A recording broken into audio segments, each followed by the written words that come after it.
নমস্কাৰ এই মুহূৰ্তত আহি পৰিছে খন্দিয়াৰ কেইবাটাও গুৰুত্বপূৰ্ণ খবৰ। আজি ২৬ জানুৱাৰী। অসমৰ লগতে ভাৰতৰ বিভিন্ন প্ৰান্তৰ পৰা খন্দিয়াৰ কেইবাটাও খবৰ আহি পৰিছে। এই মুহূৰ্তত জনাই আছো খন্দিয়াৰ গুৰুত্বপূৰ্ণ খবৰ। আজি গণৰাজ্য দিৱস ২৬ জানুৱাৰী। ২৬ জানুৱাৰী গণৰাজ্য দিৱসত এক অঘটন সংঘটিত হৈছে। এবাৰ ওলোটাকৈ উৰিছে ৰাষ্ট্ৰীয় পতাকা। সৰুপথাৰ সমজিলাৰ প্ৰকাশনৰ উদ্যোগত সৰুপথাৰৰ ৰাজহুৱা খেলপথাৰত অনুষ্ঠিত হৈছিল গণৰাজ্য দিৱসৰ কাৰ্যসূচী। আৰু এই কাৰ্যসূচীতে সৰুপথাৰ সমজিলা আয়ুক্তৰ মানসজ্যোতি নাথে ওলোটাকৈ উত্তোলন কৰিছে ৰাষ্ট্ৰীয় পতাকা। সন্ধিয়াৰ পৰৱৰ্তী খবৰ। গণৰাজ্য দিৱসৰ দিনাই প্ৰচণ্ড গুলীয়াগুলী। এই মুহূৰ্তত এটা বিগ ব্ৰেকিং জনোৱাৰ চেষ্টা কৰিছো। আসাম ৰাইফলছ আৰু বিদ্ৰোহী সংগঠনৰ মাজত ভয়ংকৰ সংঘৰ্ষৰ সৃষ্টি হৈছে। গণৰাজ্য দিৱসৰ দিনটোতে ভয়ংকৰ গুলীচালনাৰ ঘটনা সংঘটিত হৈছে। ডাঙৰ খবৰ এই মুহূৰ্তত। আসাম ৰাইফলছ আৰু বিদ্ৰোহী সংগঠনৰ মাজত প্ৰচণ্ড গুলীয়াগুলীৰ ঘটনা সংঘটিত হৈছে। অৰুণাচলৰ চাংলাঙত জিলাৰ দুৰ্গম ৰাংলুং নামৰ ঠাইত এই ঘটনা সংঘটিত হৈছে। প্ৰায় ৩ ঘণ্টা ধৰি বৰ্তমানো চলি আছে দুই পক্ষৰ মাজত সংঘৰ্ষ। ৪ নম্বৰ আসাম ৰাইফলছৰ শিবিৰক টাৰ্গেট কৰি গুলীবৰ্ষণ বিদ্ৰোহী সংগঠনৰ। প্ৰত্যুত্তৰত আসাম ৰাইফলছেও গুলীচালনা কৰিবলৈ বাধ্য হৈছে। বৰ্তমানো চলি আছে এই সংঘৰ্ষ। আন এটা গুৰুত্বপূৰ্ণ খবৰ হৈছে আজি মৌলানা বদৰুদ্দিন আজমলে অখিল গগৈকো উভতি ধৰিছে। মৌলানা বদৰুদ্দিন আজমলে গণৰাজ্য দিৱসৰ দিনটোতেই মৌলানা বদৰুদ্দিন আজমলে কয় যে কংগ্ৰেছ হৈছে বিজেপিৰ বি টিম। গানৰ সুৰেৰে কংগ্ৰেছ বিজেপিক ক্ষুদ্ধাৰ সমালোচনা কৰিছে মৌলানা বদৰুদ্দিন আজমলে। মুখ্যমন্ত্ৰীক চিলনী আখ্যা দি মুখ্যমন্ত্ৰীয়ে মিয়াক দাদাগিৰি দি থাকিব বুলি কোৱাৰ প্ৰসংগতো প্ৰতিক্ৰিয়া প্ৰকাশ কৰিছে বদৰুদ্দিন আজমলে। লগতে অখিল গগৈকো উভতি ধৰিছে মৌলানা বদৰুদ্দিন আজমলে। আন এটা খবৰ হৈছে গণৰাজ্য দিৱসৰ পুৱাৰ ভাগতেই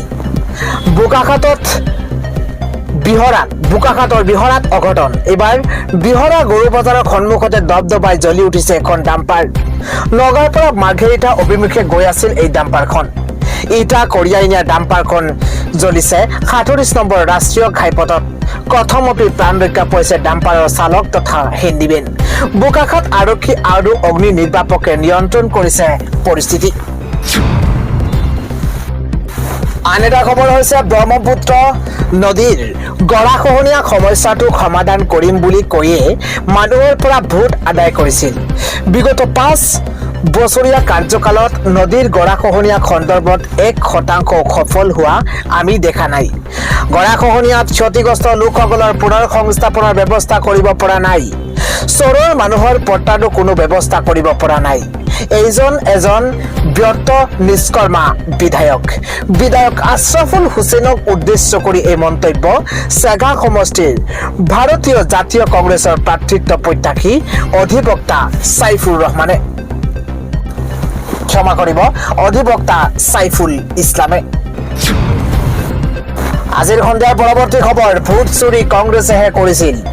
বহু ৰাজ্যৰ সমৰ্থন থকা সত্ত্বেও বল্লভভাই পেটেলক প্ৰধানমন্ত্ৰী নাপাতি মাত্ৰ 2খন ৰাজ্যৰ সমৰ্থন থকা জৱাহৰলাল নেহৰুক প্ৰধানমন্ত্ৰী পাতিছিল কংগ্ৰেছে। এই মন্তব্য কৰিছে ৰাজ্যিক বিজেপিৰ সভাপতি দিলীপ শইকীয়াই। আন এটা খবৰ হৈছে শ্বেৰমান আলীয়ে সংখ্যালঘু ৰাইজক ককৰ্থনা কৰিছে। ডাঙৰ খবৰ এই মুহূৰ্তত। মুছলমানে কন্দা বন্ধ কৰক, নিজৰ চৰিত্ৰ ঠিক কৰক। মুছলমানে বিচৰা নাই যোৱা মদ বাং বন্ধ হোৱা, সেইকাৰণে বন্ধ হোৱা নাই। কোনো SPDCয়ে এইবোৰ ঠিক নকৰে। ইমান গালি খাই লাজ হোৱা নাইনে আমাৰ?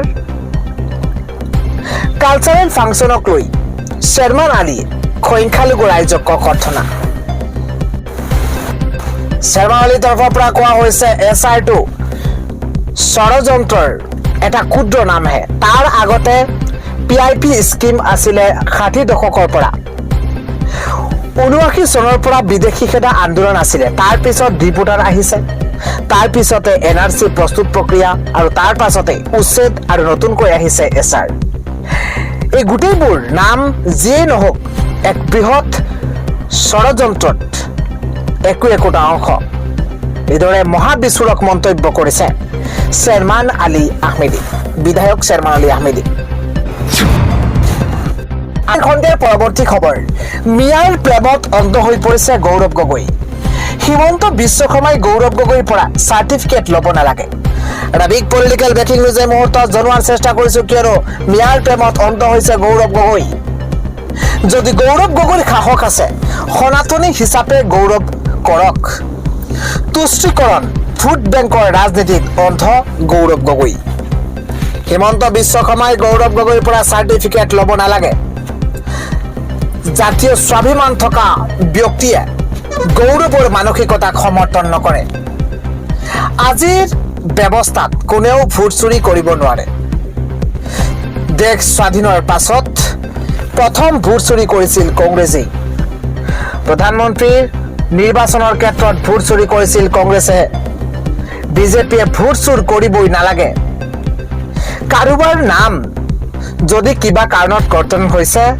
অভিযোগ দিয়ক এখন শুদ্ধ ভোটাৰ তালিকাৰ বাবে বিজেপিৰ কাৰ্যকৰ্তাই দেখুৱাই কাম কৰিব আধুনিক জিন্নাৰ বংশধৰৰ পৰা প্ৰতিজন ভাৰতীয়ই সাৱধান থকাটো উচিত আমি আজি এখন বিকশিত সুৰক্ষিত অসমৰ সংকল্প লৈছো ৰাষ্ট্ৰ বিৰোধী অপশক্তিক আমি ভাৰতৰ পৰা নস্যাৎ কৰিমেই এই হুংকাৰ ৰাজ্যিক বিজেপিৰ সভাপতি দিলীপ শইকীয়াৰ পৰৱৰ্তী খবৰটো হৈছে 500 ফুট দীঘল ৰাষ্ট্ৰীয় পতাকা লৈ আজি গণৰাজ্য দিৱসত ৰাজপথত হাজাৰ হাজাৰ মুছলমান ছাত্ৰ এক অনন্য নিদৰ্শন দেখিবলৈ পোৱা গৈছে দেশৰ কাৰণে এইদৰে 500 ফুট দীঘল ৰাষ্ট্ৰীয় পতাকা হাতত লৈ ৰাজপথত মুছলমান ছাত্ৰ ডাঙৰ খবৰ ভাল খবৰ গণৰাজ্য দিৱসৰ উপলক্ষে ৰাজপথলৈ ওলাই আহিছে মুছলমান ছাত্ৰ গুৰুত্বপূৰ্ণ খবৰ এই মুহূৰ্তত জনোৱাৰ চেষ্টা কৰিছো গণৰাজ্য দিৱস উপলক্ষে ৰাজপথলৈ ওলাই আহিছে মুছলমান ছাত্ৰ হাজাৰ হাজাৰ মুছলমান ছাত্ৰই বাহিৰ কৰিছে বৃহৎ ৰেলী প্ৰায় 500 ফুট দীঘল পতাকা হাতত লৈ ৰাজপথেৰে বৃহৎ ৰেলী দেখিবলৈ পোৱা গৈছে সৰ্ববৃহৎ ইছলামিক বিশ্ববিদ্যালয় জামিয়া জয়নগৰ মাদ্ৰাছাৰ পদক্ষেপ জয়নগৰ মাদ্ৰাছাত 77 সংখ্যক গণৰাজ্য দিৱস পালন কৰা হৈছে আজি উলহ মালহেৰে দেখিবলৈ পোৱা গৈছে আজি গণৰাজ্য দিৱস উপলক্ষে ৰাজপথলৈ ওলাই আহিছে মুছলমান ছাত্ৰ পৰৱৰ্তী খবৰটো হৈছে হিন্দী ছবিৰ গ্ৰাসত পৰি চিনেমা হলৰ পৰা আঁতৰিল জুবিন গাৰ্গৰ ৰৈ ৰৈ বিনালে গুৱাহাটীৰ প্ৰতিটো চিনেমা হলৰ পৰা আঁতৰাই দিয়া হ'ল জুবিন গাৰ্গৰ ৰৈ ৰৈ বিনালে ছবিখন গুৱাহাটীৰ একমাত্ৰ মেট্ৰিক্স চিনেমা হলত প্ৰাইম টাইমত চলি আছে ৰৈ ৰৈ বিনালে আজি ৰৈ ৰৈ বিনালে হাউচফুল তথাপিও আঁতৰাই দিয়া হ'ল কিয় এই প্ৰশ্ন উত্থাপন হৈছে আন এটা ব্ৰেকিং নিউজ গণৰাজ্য দিৱসৰ আনন্দ উৎসাহৰ মাজতেই দুৰ্বৃত্তই ভাঙি লণ্ডভণ্ড কৰিছে দুটাকৈ ঐতিহাসিক মন্দিৰ এটা ডাঙৰ খবৰ গণৰাজ্য দিৱসৰ আনন্দ উৎসাহৰ মাজতেই অসমত ভয়ংকৰ ঘটনা সংঘটিত হৈছে দুৰ্বৃত্তই ভাঙি লণ্ডভণ্ড কৰিছে দুটাকৈ ঐতিহাসিক মন্দিৰ দুৰ্বৃত্তই লণ্ডভণ্ড কৰি পেলাইছে ঐতিহাসিক মন্দিৰ একেটা নিশাতেই দুটাকৈ ঐতিহাসিক মন্দিৰত আক্ৰমণ এটা ডাঙৰ খবৰ ৰাজহুৱা কালী মন্দিৰৰ মূৰ্তি ভাঙি লণ্ডভণ্ড কৰি পেলোৱা হৈছে কোকৰাঝাৰৰ গোসাইগাঁৱত এই চাঞ্চল্যকৰ ঘটনা সংঘটিত হৈছে সমগ্ৰ ঘটনাকৈ এতিয়াও চেপা উত্তেজনাই গোসাইগাঁৱৰ ঘোঁৰাপাৰাত গণৰাজ্য দিৱসৰ আনন্দ উৎসাহৰ মাজতে অসমত ভয়ংকৰ ঘটনা সংঘটিত হৈছে সন্ধিয়াৰ পৰৱৰ্তী খবৰ চেলুট চিমৰন বালা কৰ্তব্য পথত ইতিহাস ৰচিছে CRPFৰ এছিষ্টেণ্ট কমাণ্ডেণ্ট চিমৰন বালাই ডাঙৰ খবৰ চেলুট এইবাৰ চিমৰন বালা ইতিহাস ৰচিছে CRPFৰ এছিষ্টেণ্ট কমাণ্ডেণ্ট চিমৰন দেশজুৰি চৰ্চাত 26 বছৰীয়া সিমৰন বালা। দেশজুৰি চৰ্চাত আছে 26 বছৰীয়া সিমৰন বালা। এটা ডাঙৰ খবৰ, 26 জানুৱাৰীৰ পেৰেডত CRPFৰ পুৰুষ দলৰ নেতৃত্বত সিমৰন বালা। কৰ্তব্যৰ পথত এদল পুৰুষ CRPF জোৱানক নেতৃত্ব দিছে সিমৰনে। গণৰাজ্য দিৱসৰ পেৰেডত CRPFৰ নেতৃত্ব সিমৰনৰ। এগৰাকী মহিলা বিষয়াৰ নেতৃত্বত CRPFৰ দল। ঐতিহাসিক মুহূৰ্তৰ সাক্ষী হ'ল দেশবাসী।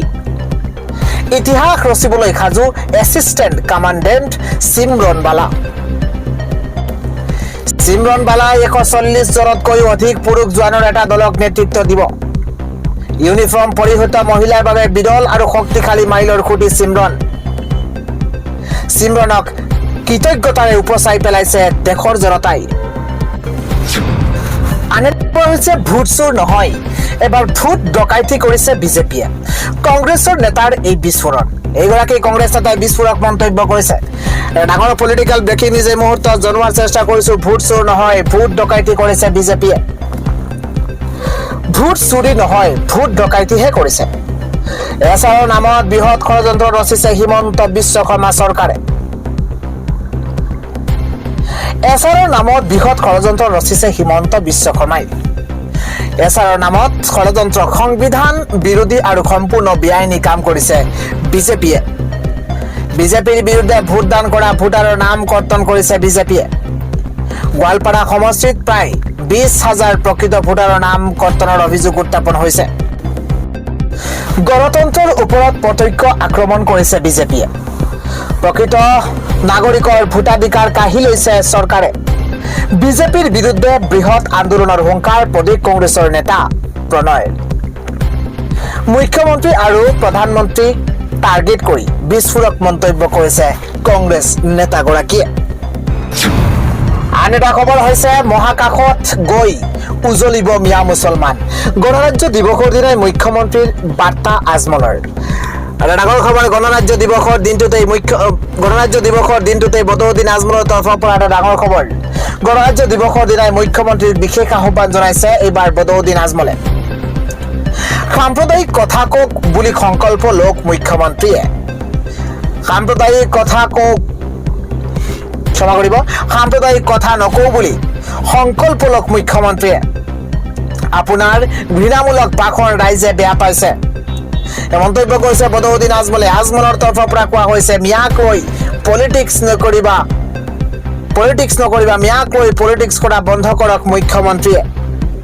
20 বছৰ পিছত মিয়া বুলি কোনেও আমাক তাচ্ছিল্য কৰিব নোৱাৰিব। হিমন্ত বিশ্ব শৰ্মাক গাদীৰ পৰা নমাই দিলেই ৰাজ্যৰ পৰা বন্ধ হ'ব উচিত। ইৰাণৰ মুছলমান ছোৱালী যদি মহাকাশত যাব পাৰে, আমাৰ মুছলমান ছোৱালীও যাব পাৰিব। গণৰাজ্য দিৱসৰ দিনাই মুখ্যমন্ত্ৰীক এইদৰে বিশেষ আহ্বান জনাইছে মৌলানা বদৰুদ্দিন আজমলে। আন এটা খবৰ হৈছে 350ৰো অধিক যাত্ৰী কৰোৱা ফেৰী ডুব গ'ল এইবাৰ সমুদ্ৰত। দক্ষিণ ফিলিপাইন্সৰ সমুদ্ৰত ভয়ংকৰ ফেৰী দুৰ্ঘটনা সংঘটিত হৈছে। এইবাৰ 13 জন যাত্ৰীৰ মৃত্যু, প্ৰায় 244 জন জীৱন্তে উদ্ধাৰ কৰা হৈছে। কাৰিকৰী বিজুতিৰ বাবেই চুলু প্ৰদেশৰ জলদ্বীপৰ সমীপতেই এই দুৰ্ঘটনাটো সংঘটিত হৈছে বুলি জানিব পৰা গৈছে। সন্ধিয়াৰ পৰৱৰ্তী খবৰ, আমেৰিকালৈ পাৰমাণৱিক তথ্য সৰবৰাহ। এইবাৰ ক্ষমতা দখলৰ চক্ৰান্ত, শীৰ্ষ জেনেৰেলক অপসাৰণ এইবাৰ জিনপিঙত। এটা ডাঙৰ খবৰ এই মুহূৰ্তত জনোৱাৰ চেষ্টা কৰিছো। আমেৰিকাৰ সৈতে শুল্ক যুদ্ধৰ মাজতে চীন পুনৰ চাপত পৰিছে। ৰাষ্ট্ৰপতি শ্বি জিনপিঙে চাকৰিৰ পৰা বৰখাস্ত কৰিলে এজন গুৰুত্বপূৰ্ণ সামৰিক সেনাধ্যক্ষক। অভিযোগ অনুসৰি জেনেৰেল জাং ইউচিয়াকে চীনৰ গুৰুত্বপূৰ্ণ পাৰমাণৱিক নথি আমেৰিকালৈ ফাদিল কৰিছে। কেৱল সিমানেই নহয়, তেওঁ জিনপিঙক উফৰাই পেলোৱাৰ ষড়যন্ত্ৰ ৰচনা কৰিছিল বুলি অভিযোগ উঠিছে। সামৰিক বিশ্লেষকৰ এটা অংশৰ মতে অভিযুক্ত জেনেৰেলজন চীনৰ ৰাষ্ট্ৰপতিৰ ঘনিষ্ঠ বন্ধু। সেয়েহে সেই বিষয়টো আৰু অধিক তাৎপৰ্যপূৰ্ণ। জানিব পৰা মতে চীনৰ সামৰিক সিদ্ধান্ত গ্ৰহণকাৰী সংস্থা কেন্দ্ৰীয় সামৰিক আয়োগৰ অধ্যক্ষ পদৰ পৰা ৭৫ বছৰীয়া জেনেৰেল জাং ইউচিয়াক বৰখাস্ত কৰা হৈছে। আন এটা খবৰ হৈছে তাজমহলত ত্ৰিৰংগা উৰুৱাই ৰাষ্ট্ৰগান গালে হিন্দু মহাসভাই। ভিডিঅ' ভাইৰেল হোৱাৰ পিছতে তদন্তৰ নিৰ্দেশ। গণতন্ত্ৰ দিৱসৰ দিনাই বিশ্ববিখ্যাত কীৰ্তিচিহ্ন তাজমহলৰ চৌহদত এক চাঞ্চল্যকৰ ঘটনা সংঘটিত হৈছে। তাজমহলৰ নিৰাপত্তা বেষ্টনী অতিক্ৰম একাংশ লোকে ৰাষ্ট্ৰীয় পতাকা উত্তোলন কৰাৰ লগতে ৰাষ্ট্ৰগান পৰিৱেশন কৰি ভাৰত মাতা কি জয় শ্লোগান দিয়ে। এই সমগ্ৰ কাৰ্যসূচীৰ এটা ভিডিঅ' ছ'চিয়েল মিডিয়াত ভাইৰেল হোৱাৰ লগে লগেই তীব্ৰ বিতৰ্কৰ সৃষ্টি হৈছে আৰু প্ৰশাসনে ইতিমধ্যে ঘটনাটোৰ তদন্তৰ নিৰ্দেশ দিছে। জানিব পৰা মতেই অখিল ভাৰত হিন্দু মহাসভাৰ একাংশ বিষয়ববীয়া আৰু সদস্যই এই কাৰ্য সম্পন্ন কৰিছে। সংগঠনটোৰ দাবী অনুসৰি ১৬৩২ চনত তাজমহলৰ নিৰ্মাণ কাৰ্য আৰম্ভ হোৱাৰ পৰা আজিলৈকে ইয়াৰ মূল চৌহদত কেতিয়াও আনুষ্ঠানিকভাৱে ত্ৰিৰংগা উত্তোলন কৰা হোৱা নাই। হিন্দু মহাসভাই ইয়াক এক ঐতিহাসিক পদক্ষেপ বুলি অভিহিত কৰিছে। তেওঁলোকৰ মতে ভাৰতৰ প্ৰতিটো কোণত ত্ৰিৰংগা উৰুৱাটো দেশৰ গৌৰৱৰ প্ৰতীক। তাজমহলৰ নিৰাপত্তাৰ দায়িত্বত থাকে কেন্দ্ৰীয় ঔদ্যোগিক নিৰাপত্তা বাহিনী CISF। উল্লেখনীয় যে তাজমহলৰ ভিতৰত যিকোনো ধৰণৰ ধৰ্মীয়, ৰাজনৈতিক বা ব্যক্তিগত পতাকা প্ৰদৰ্শনৰ ওপৰত চৰকাৰীভাৱে কঠোৰ নিষেধাজ্ঞা বলবৎ আছে। ইমান তন্নকৈ কৰা তালাচী আৰু CCTVৰ তীক্ষ্ণ নজৰৰ মাজতো সংগঠনটোৰ সদস্যসকলে কেনেকৈ পতাকা লৈ ভিতৰত প্ৰৱেশ কৰিলে তাক এতিয়া ডাঙৰ প্ৰশ্ন উত্থাপন হৈছে। ভিডিঅ'টো পোহৰলৈ অহাৰ লগে লগে ভাৰতীয় পুৰাতত্ত্ব জৰীপ বিভাগ চমুকৈ ASI আৰু স্থানীয় আৰক্ষী প্ৰশাসনৰ মাজত ব্যাপক তৎপৰতা আৰম্ভ হৈছে।